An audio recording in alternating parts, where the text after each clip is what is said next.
Subscribe करें astro friend Anshu को और बेल आइकन प्रेस करें, जिससे आपको आने वाली वीडियो की नोटिफिकेशन सबसे पहले मिले।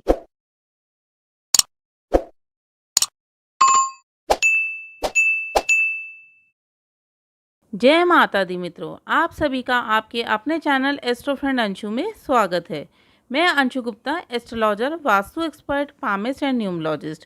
आज के इस वीडियो में बताने जा रही हूँ साल 2021 में होई अष्टमी का व्रत कब है, होई अष्टमी तिथि कब से कब तक है, तिथि और दिन क्या होगा, पूजन का शुभ मुहूर्त क्या है, और साथ ही मैं आपको बताऊंगी कि इस दिन चंद्रोदय कब होगा, शाम को तारे देखने का समय क्या है, और इस दिन हमें होई अष्टमी का पूजन कैसे करना चाहिए, यह भी आपको वीडियोस के माध्यम से बताऊंगी। मित्रों, आपने यदि अभी तक चैनल को सब्सक्राइब नहीं किए तो सब्सक्राइब ज़रूर कर लें, बेल आइकन प्रेस करके ऑल पे क्लिक करें, जिससे जो महत्वपूर्ण जानकारी मैं वीडियोस के माध्यम से देती हूँ वह आप सभी तक ज़रूर पहुँचे। होई अष्टमी का व्रत महिलाएं अपनी संतान की लंबी उम्र, अच्छे स्वास्थ्य और मंगल कामना के लिए करती हैं और अपने परिवार में खुशहाली के लिए पूरे विधि विधान से होई अष्टमी का व्रत करती हैं। होई माता का व्रत करवा चौथ के व्रत की तरह ही होता है। इस व्रत में भी महिलाएं निराहार और निर्जल रहकर व्रत को करती हैं।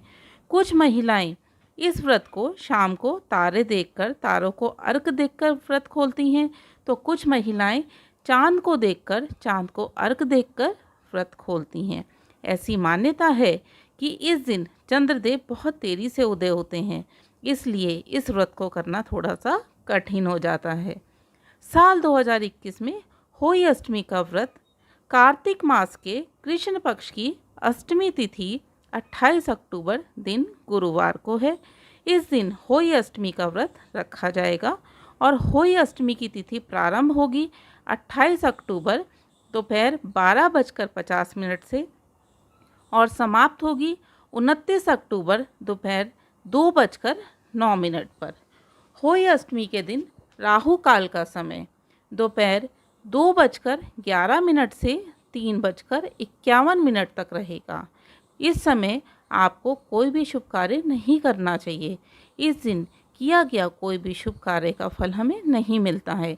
तो इस दिन आप जो होई माता की पूजा करेंगे, या तो इस समय से पहले कर लीजिए या इस समय को बीत जाने के बाद करिए। ऐसे मान्यता है कि इस कार्य में, इस समय में किया गया कोई भी शुभ कार्य फलित नहीं होता है, हमें उसका परिणाम नहीं मिलता है। अब मैं आपको बताऊंगी होई अष्टमी का अभिजीत मुहूर्त।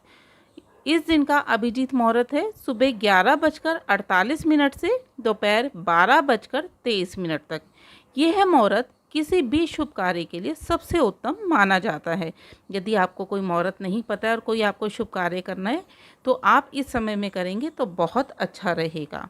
होई अष्टमी के दिन का सूर्योदय समय सुबह 6:33 पर है और सूर्यास्त का समय शाम 5:47 पर है।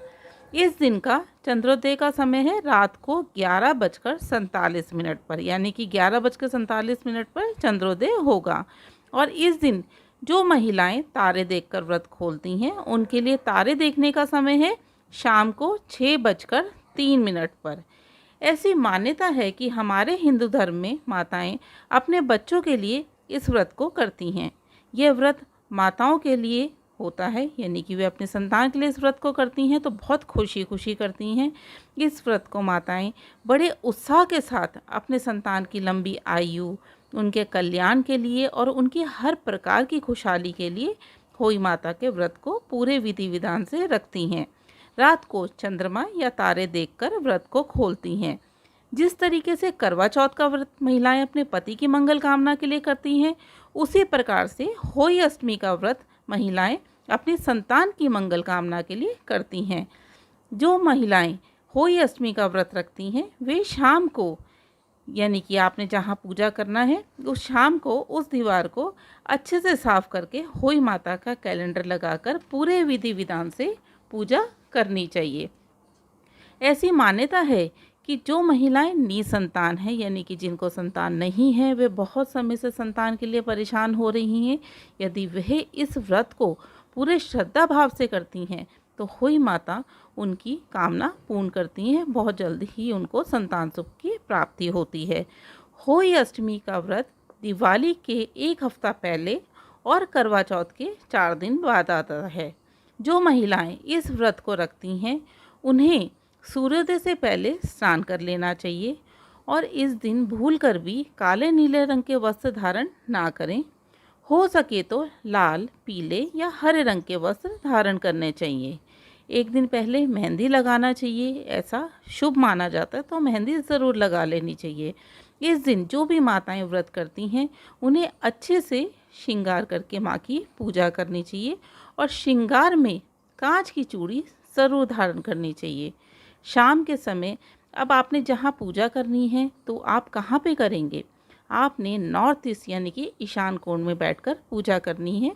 नॉर्थ ईस्ट की दीवार यानी कि ईशान कोण की दीवार जहाँ आप पूजा कर रहे हैं उस दीवार को अच्छे से साफ कर लें और फिर इस दीवार पर होई माता का कैलेंडर लगा दें, जिसमें होई माता के साथ साथ सेही और उसके 7 पुत्र भी हों।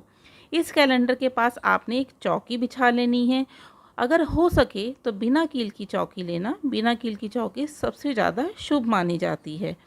उस चौकी पे लाल रंग का आसन बिछाएं और चौकी पर एक जल से भरा हुआ लोटा रख दें और थोड़े से रोली चावल से माता का पूजन करें। भोग में आप मीठे पुए या आटे का हलवा बना सकते हैं या आपके परिवार में जिस भी चीज़ का भोग लगता है उस चीज़ को ले सकते हैं माँ को भोग लगाने के लिए। कलश पर रोली चावल से आपको स्वास्तिक बनाना है। मित्रों, स्वास्तिक सब लोग अलग अलग तरीके से बनाते हैं, पर स्वास्तिक बनाने का भी एक नियम होता है। कुछ लोग आड़ी टेढ़ी लाइन खींच के बनाते हैं तो कुछ लोग पहले प्लस का साइन बनाकर फिर स्वास्तिक बनाते हैं, पर ये गलत होता है। यदि आप पूरे विधि विधान से यानी कि सही तरीके से स्वास्तिक बनाते हैं तभी आपको उसका शुभ फल मिलता है। यदि आप जानना चाहते हैं कि सही तरीके से स्वास्तिक कैसे बनाया जाता है तो ऊपर आई बटन पर क्लिक करके आप वीडियो देख सकते हैं और सही तरीके से स्वास्तिक बनाने की जानकारी ले सकते हैं। लोटे पर स्वास्तिक बनाने के बाद होई माता को रोली चावल का तिलक करें और सेही और उसके 7 पुत्रों को भी तिलक लगाएं और हाथ में 7 दाने गेहूं के, थोड़े से चावल और थोड़ी सी दुर्वा लेकर होई माता की कथा व पूजन और आरती करें। इस दिन कथा सुनना बहुत ज़रूरी होता है। ऐसा हमारे शास्त्रों में माना जाता है कि इस दिन जो कथा नहीं सुनता उनकी पूजा फलित नहीं होती है, तो इस दिन कथा ज़रूर सुने। इस व्रत कथा सुनने से आपको इस व्रत का पूर्ण फल मिलता है। और कथा करने के बाद शाम को तारे देखकर या चंद्रमा देखकर, आप यदि तारे देखकर अपना व्रत खोलते हैं तो तारे देखकर, और यदि आप चंद्रमा देखकर अपना व्रत खोलते हैं तो चंद्रमा देखकर, उनको अर्घ देकर अपने घर के बड़ों का आशीर्वाद लेकर व्रत को खोलना चाहिए। हमारे हिंदू धर्म में मान्यता है कि यदि आपने इस व्रत को एक बार शुरू कर दिया है तो आप इस व्रत को आजीवन रखेंगे। यानी कि ऐसा नहीं कि 1 साल रखा और 1 साल नहीं रखा, या जब मन आया तब रखा और जब मन आया तब छोड़ दिया। ऐसा नहीं करना चाहिए। यदि आपने इस व्रत को एक बार शुरू कर दिया है फिर आपने इसको आजीवन रखना है, या फिर 7 साल तक लगातार रख के इस व्रत का उद्यापन कर देना चाहिए। अब यदि कुछ महिलाएं ऐसी हैं जो अपने संतान के लिए व्रत तो रखना चाहती हैं पर स्वास्थ्य उनका अलाउ नहीं करता, यानी कि उनको कुछ ना कुछ परेशानी होती है जिसकी वजह से वे निराहार और निर्जल नहीं रह पाती हैं, तो ऐसी स्थिति में आपको परेशान होने की आवश्यकता नहीं है। आप इस दिन दूध और फल इत्यादि ले सकती हैं। दिन में आप दूध फल ले सकती हैं और इस व्रत को कर सकती हैं, क्योंकि व्रत को करने में पूरी श्रद्धा भाव चाहिए हमें। जो भी माताएं इसे पूरे श्रद्धा भाव के साथ करती हैं तो होई माता उन पे अपनी पूरी कृपा, पूरा आशीर्वाद उन्हें देती हैं और उनकी संतान व परिवार को सुख व समृद्धि देती हैं। तो होई माता का व्रत पूरे श्रद्धा भाव के साथ करिए। वीडियो में दी गई जानकारी अच्छी लगी हो तो लाइक ज़रूर करें, वीडियो को ज़्यादा से ज़्यादा शेयर करें। यदि आपका कोई प्रश्न है तो कमेंट बॉक्स में लिखकर आप पूछ सकते हैं और अपने चैनल एस्ट्रो फ्रेंड अंशु को सब्सक्राइब करना ना भूलें। बेल आइकन प्रेस करके ऑल पे क्लिक करें जिससे हर महत्वपूर्ण जानकारी आप सभी को मिल सके। आप मुझे फेसबुक, इंस्टाग्राम और ट्विटर पे भी ज्वाइन कर सकते हैं, लिंक डिस्क्रिप्शन बॉक्स में दिया गया है। जय माता दी, आपका दिन शुभ हो।